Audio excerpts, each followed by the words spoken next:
Chapter 5. The Terrible Tractors. As the sun rose the next morning, Bogus and Bunce and Bean were still digging.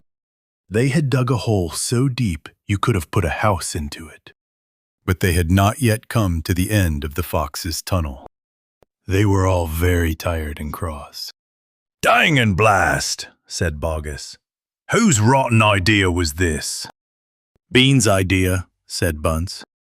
Bogus and Bunce both stared at Bean. Bean took another swig of cider, then put the flask back into his pocket without offering it to the others. "Listen," he said angrily. "I want that fox. I'm going to get that fox. I'm not giving in till I've strung him up over my front porch, dead as a dumpling."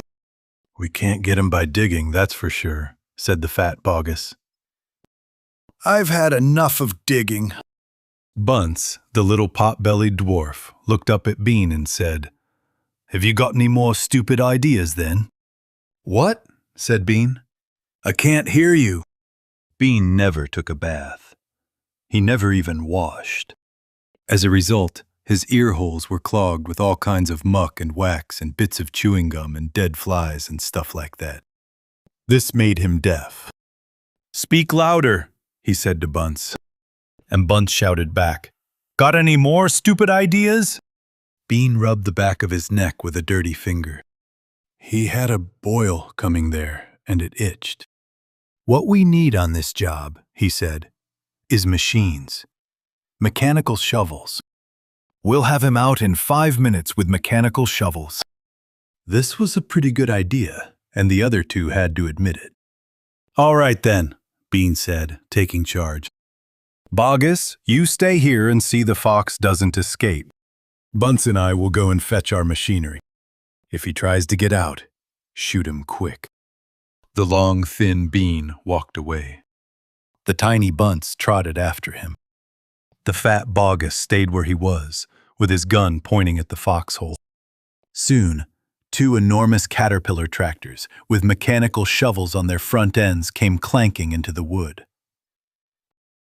Bean was driving one, Bunce the other. The machines were both black. They were murderous, brutal-looking monsters. "Here we go, then!" shouted Bean. "Death to the fox!" shouted Bunce. The machines went to work, biting huge mouthfuls of soil out of the hill. The big tree under which Mr. Fox had dug his hole in the first place was toppled like a matchstick. On all sides, rocks were sent flying, and trees were falling, and the noise was deafening.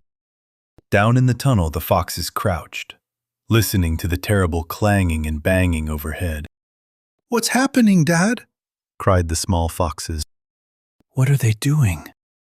Mr. Fox didn't know what was happening, or what they were doing. "It's an earthquake!" cried Mrs. Fox. "Look!"